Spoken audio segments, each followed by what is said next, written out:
on air once more, and we are so grateful to be on this vantage point, broadcasting all the way from New York City and Toronto. It's Sunday, and I hope you're having a great and fantastic day. I welcome you to this live broadcast, and we are just asking you as you join the program, you can share with your friends and follow this ministry. You can also subscribe to our YouTube channel.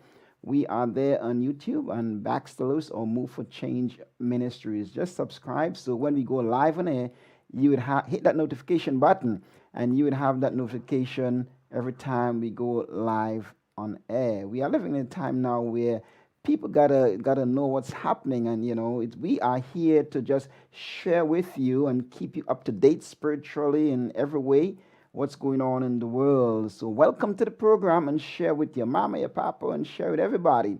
Today, with me, I have two special guests again, two ladies, I should say, today with my dear wife, Hi. Sandra, and Sister Taff, all the way from Zimbabwe. Welcome you to this program. Welcome Welcome, you. Good, welcome. good, good, good. Today, we will be Thank dealing with another time the pandemic. We will be talking a little bit about pandemic and the families in this time. And actually, this is a part two of an episode, and I hope you glean something from this program and that will be beneficial for you and your family. Sister Taff, welcome to the program today, and I'm thank sure you would like to say something before we go further. thank you so much, Elder Baxter. Not much, but just glad to have a second episode of this exciting topic because these are issues of life and they need to be spoken about. So yes, I'm really happy to be here today. Good, good. Welcome, welcome, and we are tremendously happy to have you. And my dear wife, Sandra. I want to say good evening, good afternoon. It's really about lunch hour now. We are zeroing into your living room, your cars. We are so happy that you open up the opportunity for us to share with you. So come along on this journey as we join with Sister Tap from Zimbabwe. Zimbabwe, Mhm. Zambia, Zimbabwe, yeah, Zimbabwe. Zimbabwe, right? We tend to mix up with those two That's right. countries, different countries in Africa. We are just happy to have her today. Welcome and glad to have you. Thank you. Thank you so much. Okay, sister. Last week, Sister Taff she host this episode, last week's episode, and this week we I will be the host of this episode, and I want us to make a recap. Can you make a short recap, Sister Taff, about last week's episode? All right. Last week we were looking at the effects of the pandemic on families and how families need to cope through issues of intimacy, through issues of managing children, managing finances, dealing with joblessness, and trusting God. It was an interesting program because it spoke to the realities that people are facing out there. And then other question we tackled was on the jab, the vaccines that are being handed out uh, throughout the whole world. And the question was, do we take them? Do we not? But look, if one of the couple, I mean, one of the spouses decides that they're not going to take it, and another decides they want to take it, how do we handle this as amicably as possible? And that resolution was phenomenal because it is through a solid type of communication that people can actually agree to disagree. This is what we came up with. And we also agreed that, look, um, the arguments that people might face are what we could term underlying issues that need to be addressed in the marriage. So,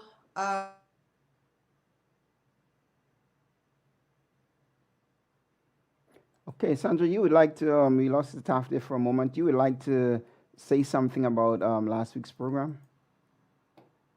Okay, so last week's program, we we were so happy to have Sister Tap and her husband, Pastor Laverne, with us. And of course, we talked about the pandemic and its effect on the families. We talked about having respect, mutual respect. We talk about the vaccine. We talk about finances and how to handle some of those. And the gist of it, we realize that in the relationship, a lot of discussions have to take place so that there can be equitable distributions of labor and even in the discussion of handling the children and everything like that, everything that has to do with the family internally, so that the, there can be um, there can be some kind of pleasantness or compatibility in the family. And we lost Sister Taff on the live there. I hope she back up very soon. And folks, we know that people are going through hard times. We know it's challenging. Today we'll be doing part two of the family and the pandemic. And as let me bring Sandra back up on the screen here. Sandra, as an individual, how are you coping with the pandemic right now? How are you making it through? Not as a family, as an individual, mentally, how are you coping?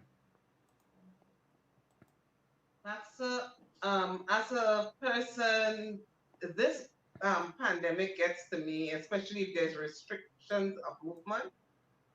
Fortunately for us in New York, there's not a lot of restriction of movement. However, we are um, respecting social distancing, etc., especially and using up our masks, especially when we go into business areas.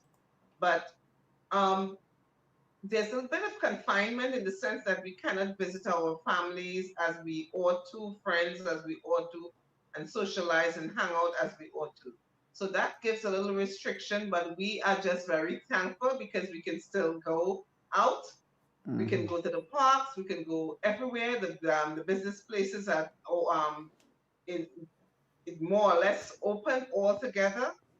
There's a the restaurants are beginning to open indoor, and that's a great bit. That's a lot of development given the pandemic. So people are moving around a lot in the states, and do you think that there will be another rise, seeing that people start moving around, even though much of the people are already vaccinated?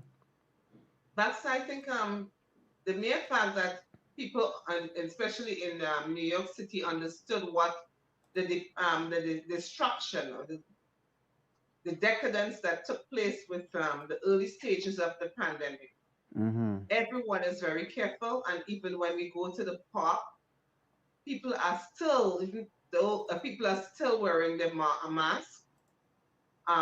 So we are told that if you have been vaccinated, you may not, you probably would, you have the choice of to use the mask or not.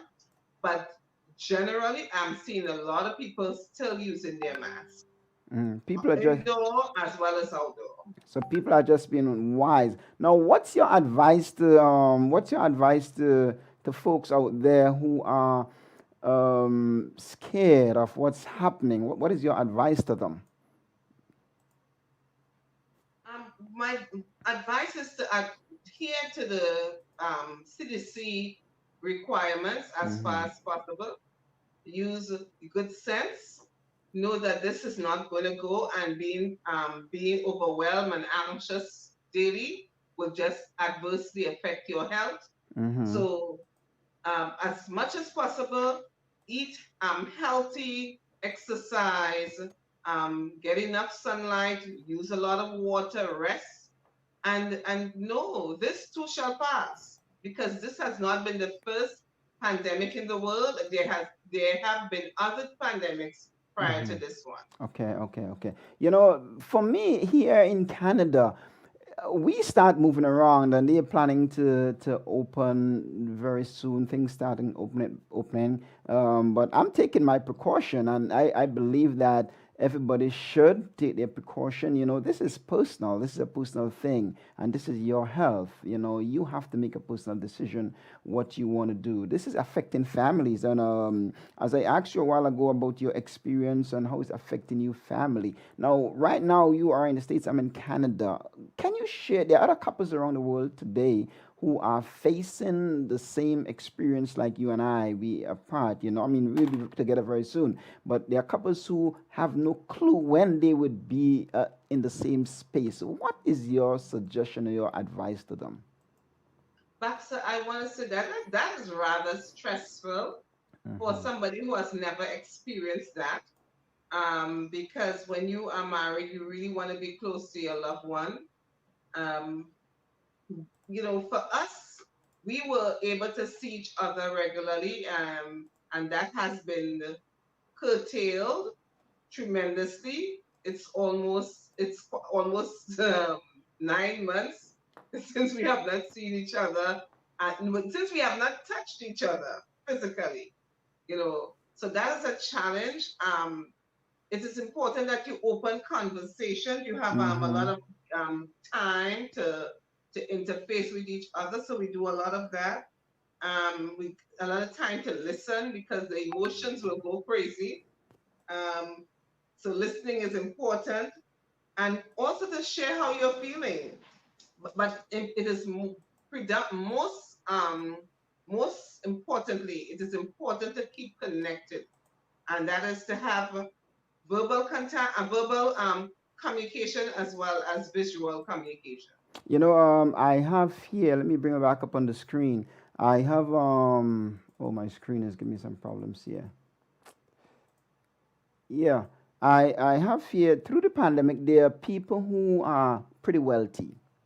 There are people who are just, they have a lot, but yet still at the same time, they are tremendously stressed out. They're just stressed out. They have all the money, they have the nice cars, they have everything. Would you say is because maybe because the spiritual life is not in the whole equation, why people are still experiencing problems even though they have everything that they need to go through in this pandemic? I think the spiritual life is very important. But I think it's an understanding of what life is all about. Because sometimes for some people, life is just socializing, going to parties, doing. But life is more than that. We have there's a spiritual part of us that is is to be dealt with, and if that area is not dealt with, sometimes we find ourselves being totally anxious and maybe a type of person who one is not able to live with, especially in a crisis. So this is like a crisis. So people may become aggravated and unpleasant to live with in this kind of circumstances because anxiety has taken over. Okay. Mm-hmm. Before I bring Sister Taff up there, I want to ask you another question, Sandra. How much the spiritual life to you is helping you throughout this pandemic? Your spiritual, your relationship with God. I'll be coming to Taff very soon. How much are you getting help from your experience with God?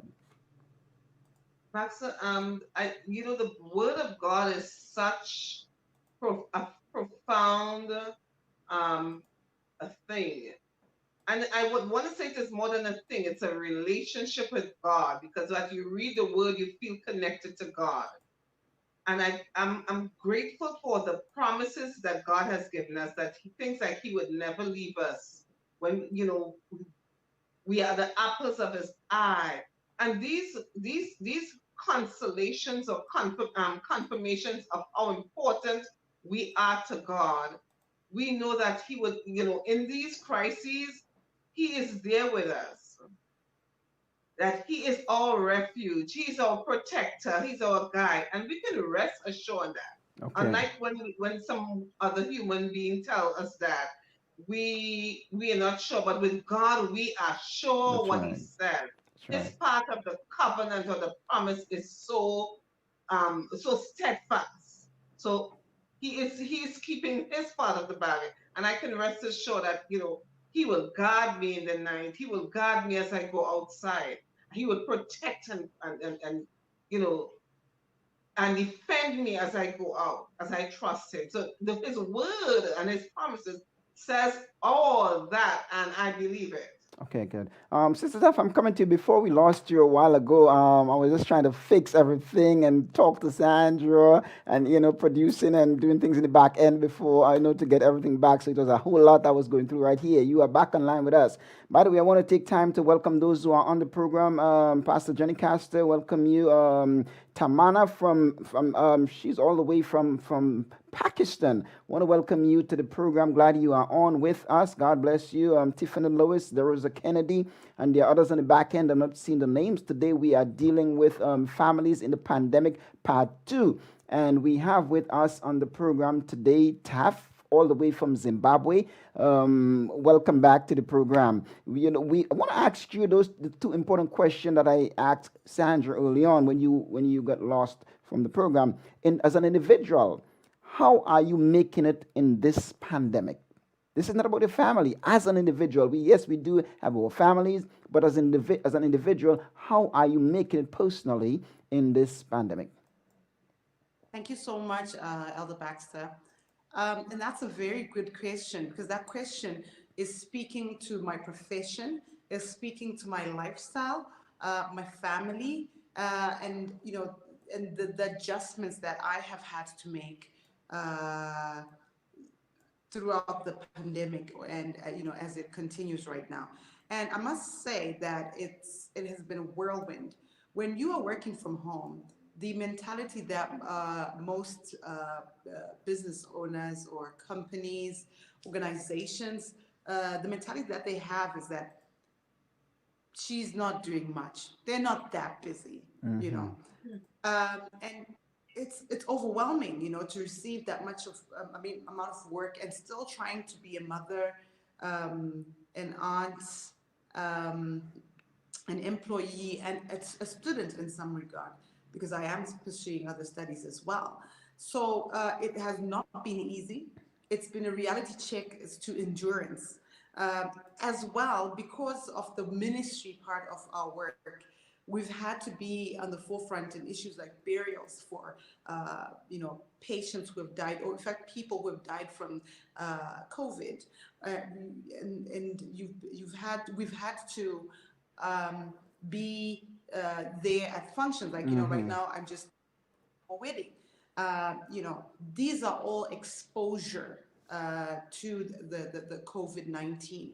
And so it's the balance is intricate because you see, as a pastor's wife, you have the burden upon you of showing everybody that you care, Mm-hmm. you are there for them. And so it's difficult to create that balance when particularly in our African culture, we have to show affection through touch. And how do you not show affection through touch in these times? It's difficult. At the same time, you're putting your family at risk. Mm-hmm. And to internalize all of that and still trying to be a person, it's a bit much to take up. But one thing I've learned is that the mind, the body, they adjust very quickly and very well. Okay, as a pastor's wife, taking out pandemic, how challenging it is for you to be a pastor's wife with having two children and managing your own business? It is very challenging, like I'm saying. I mean, work is becoming online, and you have the situation where you are with your children, but you're not with your children. I don't know if you get me. Mm-hmm. And you have that where like I'm saying, you're exposed. There's a higher risk of exposure, which is why for us, the discussion around whether we get the COVID vaccine or not was not. We didn't think twice about it. It was a no-brainer because we thought, look, let's look for any measure that protects both our families, and we have elderly parents. I mean, my father-in-law is about in his early 90s, and my mother is in her early 70s. So you have people who you will interact with, and you will have to protect yourself, so that you protect them as well. So as a pastor's wife, I must say these are challenges that you find, particularly in this COVID era, and you have to work around them. So it's been a bit of a challenge because you don't have much time to choose or to you have to go for what works at that time. So it's been a bit. Do you get frustrated when people call the house in these times? And it's been a lot because you may get more calls in the home, because of the pandemic, and people are calling for the past. I know it's more. But I'm listening to what you're saying carefully. People out there are listening. Do you get a little frustrated sometimes? Well, of course you get frustrated when you can't sit with your children and they're asking me, like, right now you're coming from a wedding and now you're in a meeting. They're looking at you saying you weren't with us the whole day, and that's, as a mother, that calls out to you. But then you remember the calling of the mission that says that, go ye therefore, and you realize that. In as much as it is frustrating, you must make a plan around it. So the interesting thing that my family and I have decided to do is to ensure that we create time out and say, look, this time is specifically for family. That lessens the frustration, that allows us to do our work and prioritize our family, and still create a situation whereby we still do minister, because it's God's work, and you can never look at it and say, no, I can't do this. God has enabled us. His um, his send off, or his charge is his enablement. Let me repeat that. His charge is his enablement. So he's in us to do what he has charged us to do. Okay, so another question that I asked Sandra, I'll be asking you the same question now. Now, there are people in the world who they have it. We normally sit in North America. They have it financially. They have cars, they have houses, they have lands, they have everything. But yet still they are frustrated throughout this pandemic time. Would you say it's because some people, I should say, do not have that have Jesus in the equation? Why they have all of this and they are still frustrated? You understand the question? Wow. Yes. Is that for me or for Dr. That's for you. Sandra? That's for you. Okay. I believe with the counseling we've been having is that, with many couples, is that the fact that there are underlying issues that have not been addressed all along. And being in the same environment, locked up in the same environment with the person with whom you share issues, tensions that are not being resolved, this is a time where load. So I think people are experiencing a lot of explosions in their homes because these issues have been existent but have been, swept under the rug. And now, you don't have anywhere to go. You don't have anything to do but to sit and face the person and try and communicate the way you have been miscommunicating all along. So it creates obvious tensions. It creates frustrations that we are seeing with many couples. And it's so sad that the children have been sucked into this, where they too become part of the anger, the frustration. At the same time, Alda, let me hasten to say this. The other issue we are seeing is the fact that the economic frustration, people are being laid off from their jobs. We have people who are having relatives dying and they cannot attend because they're being told we can't have more than 30 people, or because they died from COVID, you cannot go and mourn them in the traditional way.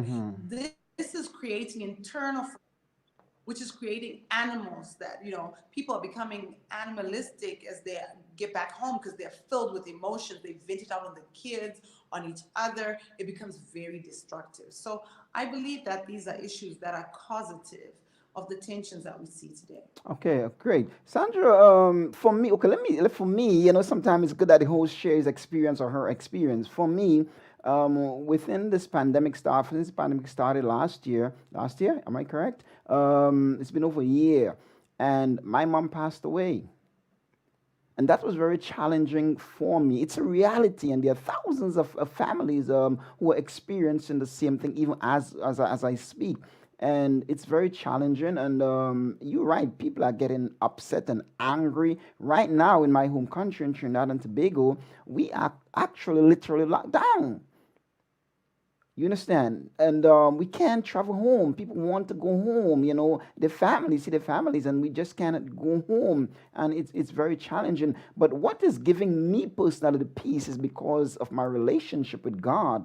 He's in the equation, and that's what giving me that peace. So I think personally for people who are letting it loose, and despite the normal pandemic frustration, and they have it all and cannot even still function properly, things do not give us happiness. What bring happiness to us is God.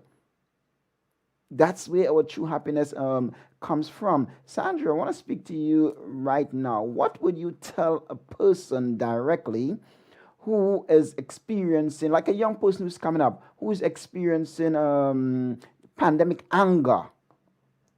What would you share with that young person?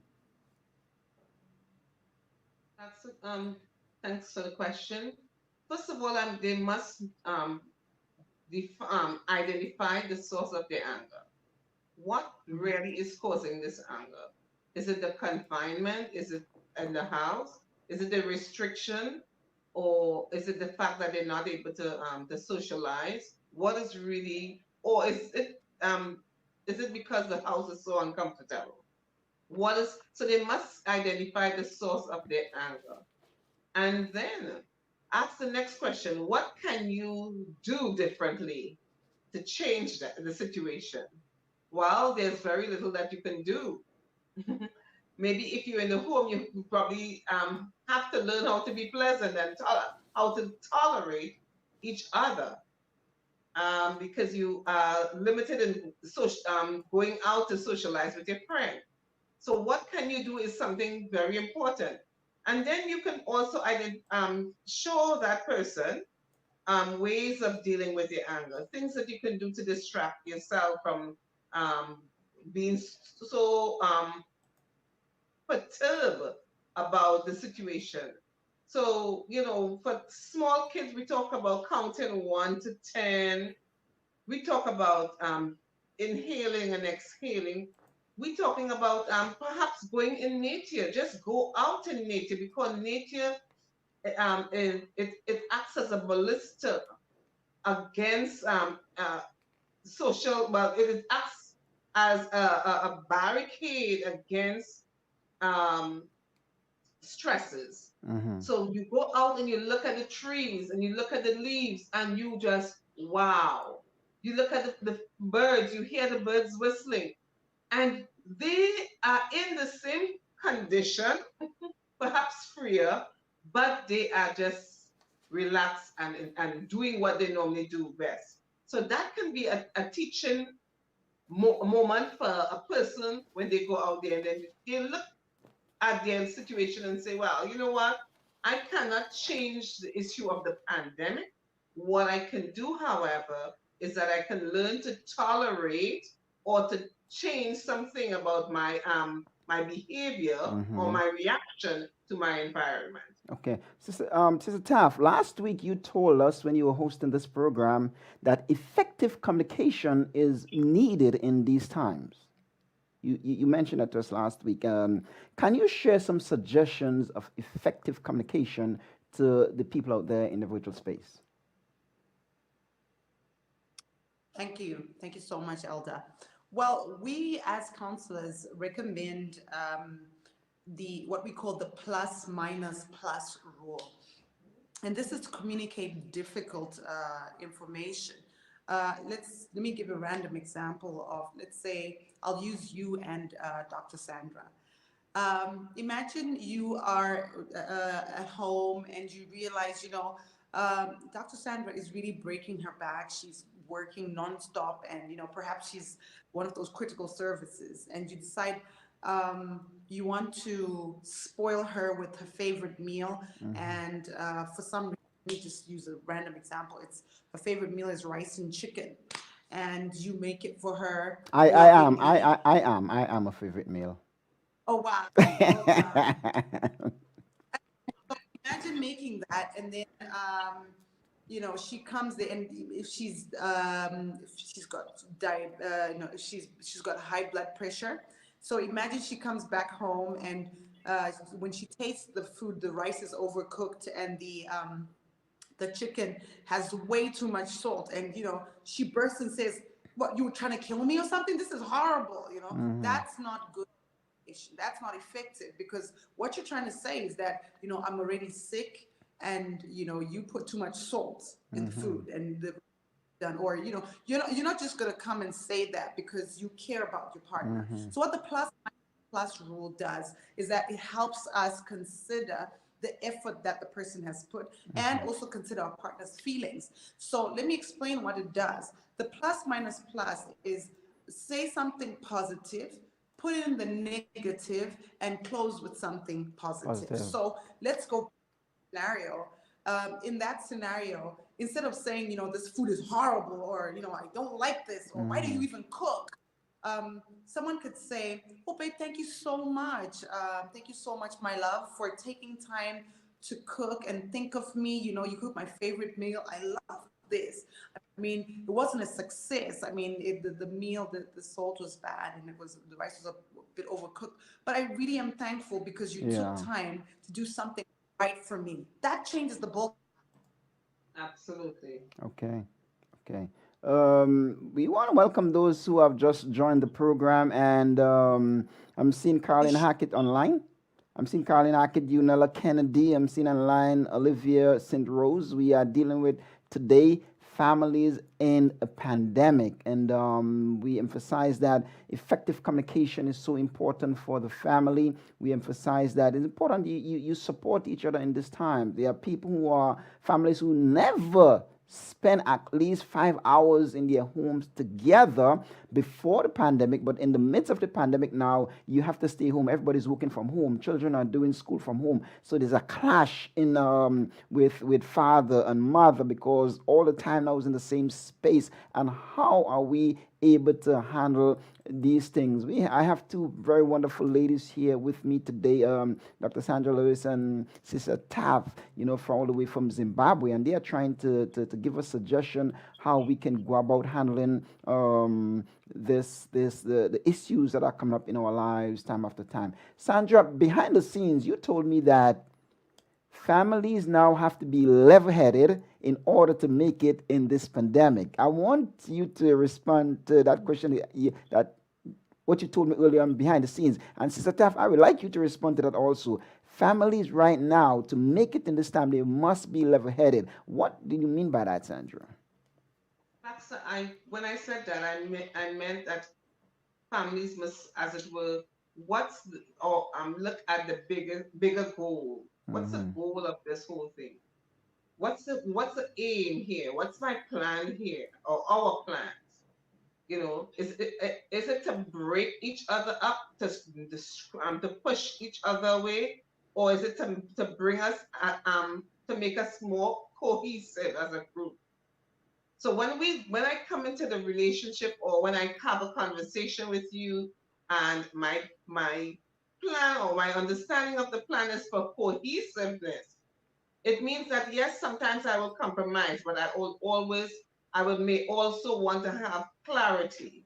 So if you ask a question, and I may understand the question or not, I may ask you to, did I hear you say? I may rephrase the question. I may say the question as I hear it.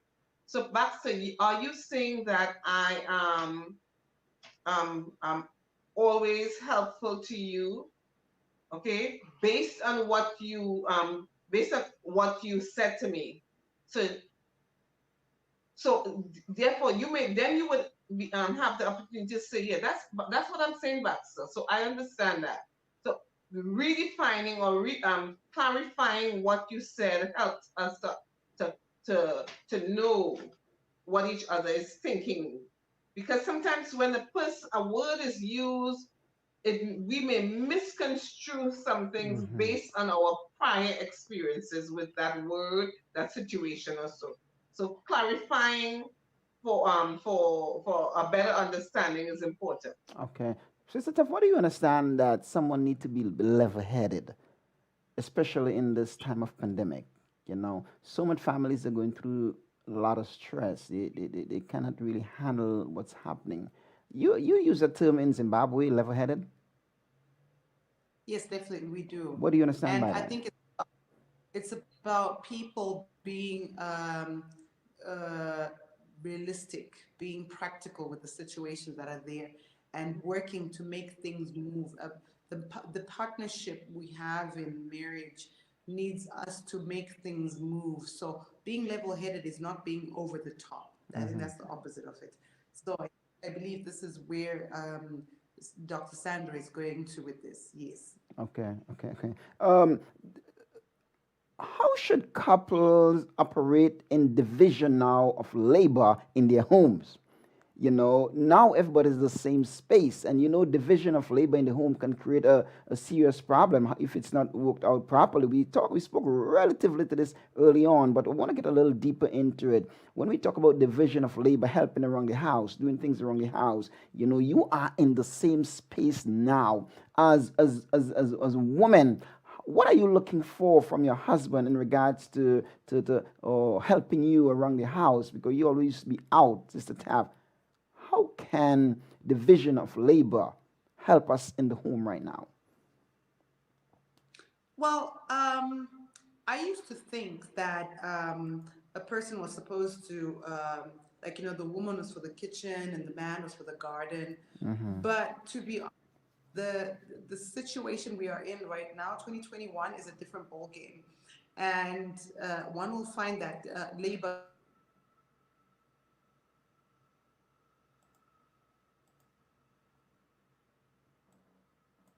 I think Sister Daff, internet is giving her some problems. Sandra, when you talk about division of labor, what's the suggestion that you would share with folks out there in the virtual space? Okay, so in this century, um, division of labor is not specific to gender. Mm-hmm.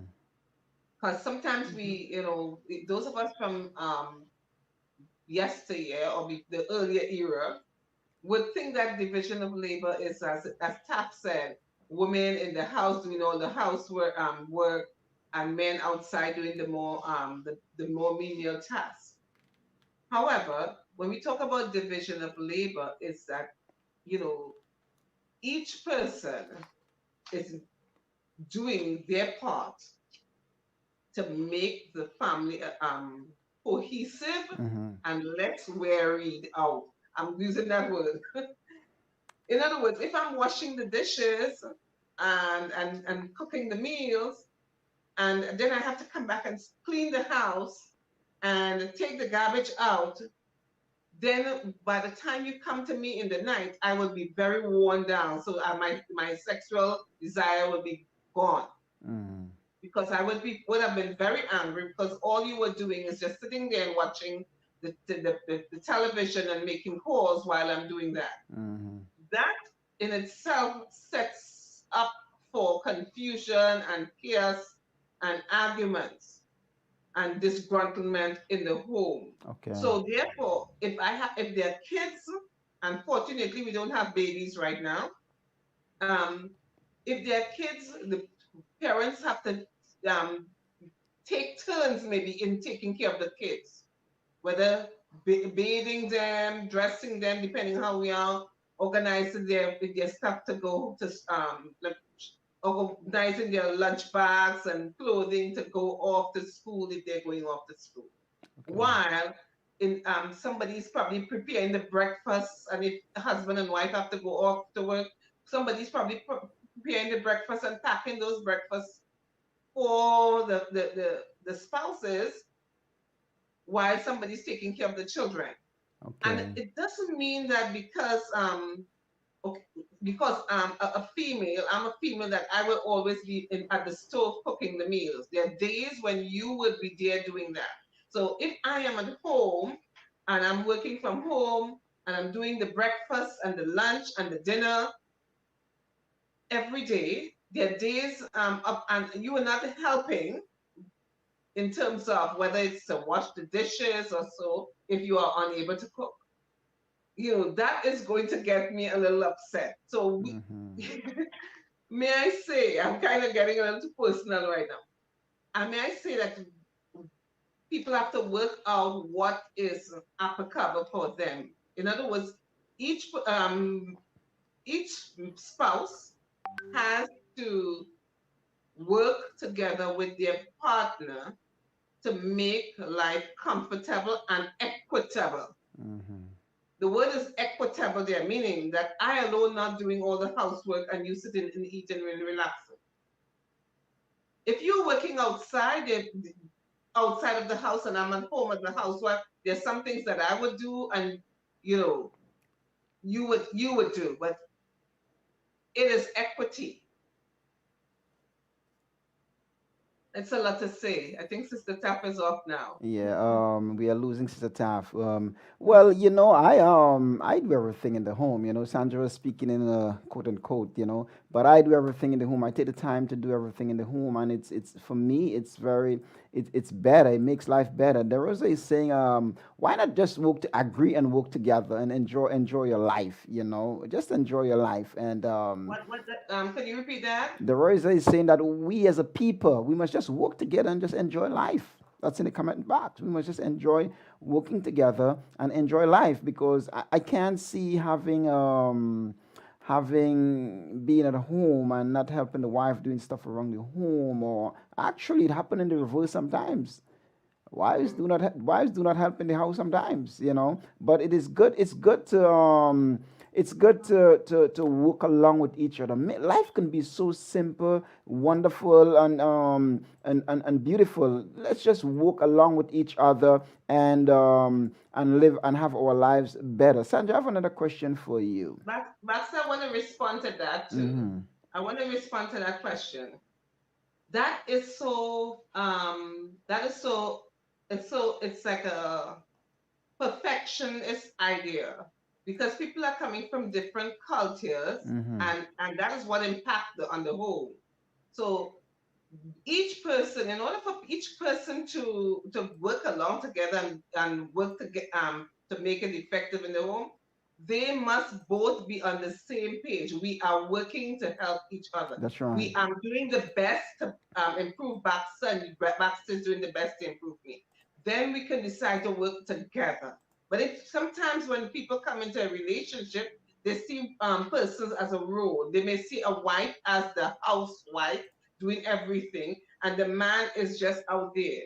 So it depends on how you perceive your role as a mate in the house. But Sandra, can you share some personal experience with somebody out there? I'm sure there's somebody out there who's listening to this program right now. Can you share some personal experience about you've been married 2 years now. We married as adults. Can you just share some experience about what happened in our homes, in our homes? Because we have two homes, both here and the US. When we are in the same space, how do you get along with your husband?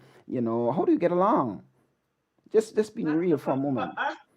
For us, that question is not so applicable because we know how important it is for each one of us to do our part and to you see because I believe that we want the best for each other. So Hmm. therefore, whatever we do, we'll be working together. Sometimes we will find ourselves cooking together. You know, somebody's chopping the stuff and it's another person. Sometimes you are cleaning, I am washing, or when we are in the same space, it depends. So we work together from time to time, and we know that there's no gender specific task. The task, the household activity or duties are available to everybody. That's right. So Nothing is off bounds. that's right. So there's nothing better than families working together. Yes. I cook. I cook a lot. I do everything in the home, and I'm encouraging as husbands. I'm encouraging you out there. I do not know your homes, but I'm just suggesting to husbands out there. just find some time and help around the house. And also encouraging wives too. Find some times, because there are sometimes you go into the homes and the husband is the one who's just doing. So I'm speaking across the border. When I speak on families, I speak across the border, so nobody's left out, because some the women do the same thing like men do the same thing like women. It comes across the border. Help each other, or make the burden light for each other, and Absolutely. family life would be much, much more enjoyable. Owen Williams, we welcome you to the program, my brother. We are discussing families making it in this pandemic, and we emphasized a lot of important points earlier. And what we are on right now, work together. In these times, there's no husband work and wife work and all this kind of thing. I won't let when I love to take the car to the garage. I do not want my wife to go to the garage to the fight up with the guys there. And every time a woman goes to the garage, guys always charge her more most times. So let them deal with me. If I'm not around my wife, she's in the States, I'm not around and this, she's going to fix certain things on the car. She would call me because I'm the one who knows about vehicle very well. And she would call me and say, Baxter XYZ. And say, okay, when you get there, give me a call. But do these things, work together, and go driving out together, and you will really enjoy the bliss of married life. Sandra, do you have a closing comment you would like to share with the folks out there? We are, thank you, Baxter. Um, we are living in very serious times. We are not sure when there's going to be any kind of normalcy that we knew. This is our normalcy now. So Hmm. therefore, it is important that as family members, we do our parts faithfully, we do our parts carefully, we do our parts with our heart, with love in it. That's Because right. when there is love in our driving our actions, our speech, our our all our undertakings. There's a total difference because no matter what is happening in the home, people are going to see love that you care, and that must be reciprocated if there's a spouse. So love begots love. That's right. No matter if somebody is rough or crude, when very often when love is they see love coming through, they may not tell you anything, but it will just give them time to think, my God, this person is always showing me kindness. Why am I so cruel to this person? Why am I doing that? But let us all understand that it is important to stay connected in our relationship. It is important to give time, that we spend time together That's right. to connect with each other. It is important that we be present when there's a conversation going on, that we are really into the conversation, that we are really listening.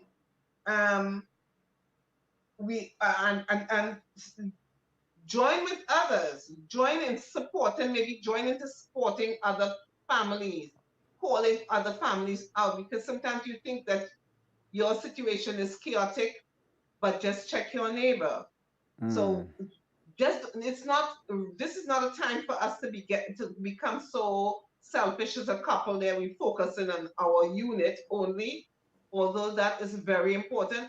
We need to take opportunity and time to reach out to our friends, to our neighbors, to check in, especially on those who are living alone or who are losing loved ones. All of those are the things that the family should be concentrating on in these times so that we can make a more cohesive community. Okay, thank you so much. And one thing that I learn in families. By the way, I want to take some time to welcome my sister-in-law. There, I'm seeing her, Cynthia Evans. We want to welcome you all the way from Tobago. Thanks for joining on to the program.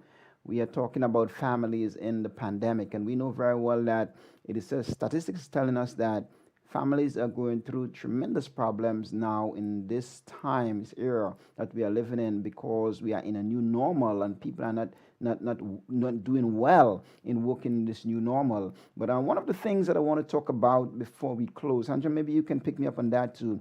That thing called forgiveness. Forgiveness takes us a long, long way in the family, somebody's hurting, somebody do something that is wrong. It's imperative that we learn to forgive in our families. You're in the same space, and things are not going well, and not talking to each other, and it can be brutal. It can be brutal. So we have to come to that point of forgiving each other and working with each other, and there'll be so much more leverage where we can work with one another in our homes. I want to thank you for joining in on the program today. There's a suggestion here from DeRosa Kennedy, Sandra, that she think that we should do a part 3 on this program, because the program is quite interesting, and they'll be focusing on the children a lot. We talk about that with Sister Taff and Sandra DeRosa. And I think that's a great topic to deal with. So thank you so much for joining the program. We had some technical problems with our guest from Zimbabwe, but we assure you that we'll be working on that program. Thank you so much for joining. Do you have a closing comment, Sandra?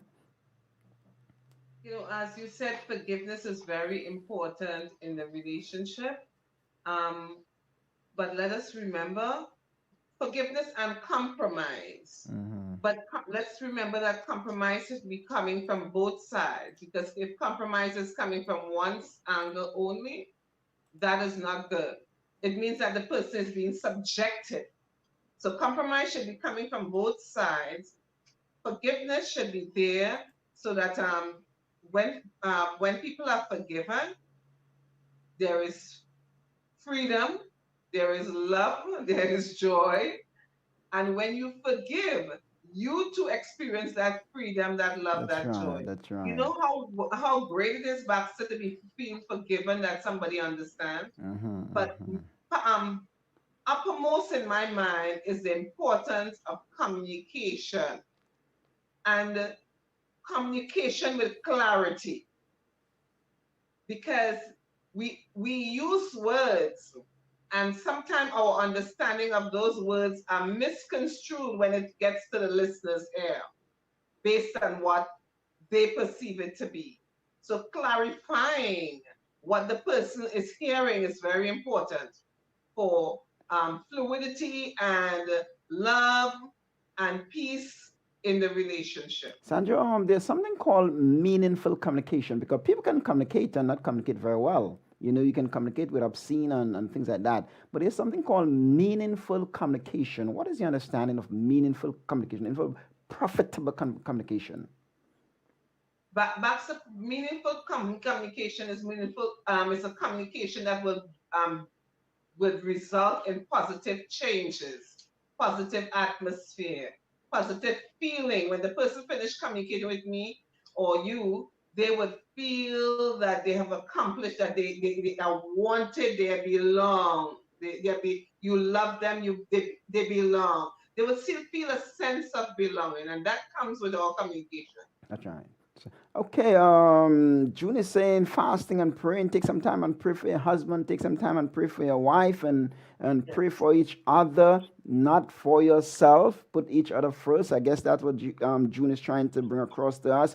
Absolutely. Yeah, pray for each other. Pray with each other. And prayer works it. When nothing else works, we know very well prayer works. If you've been experiencing problems right now, and it seems as though things are not getting better, we are suggesting to pray. You might have already gone to a counselor, and you did everything that you can.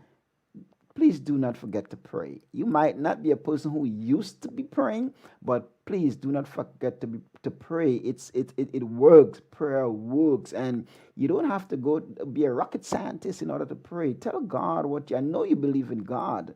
Tell him how you're feeling, your joys and your sorrows, your ups and your downs.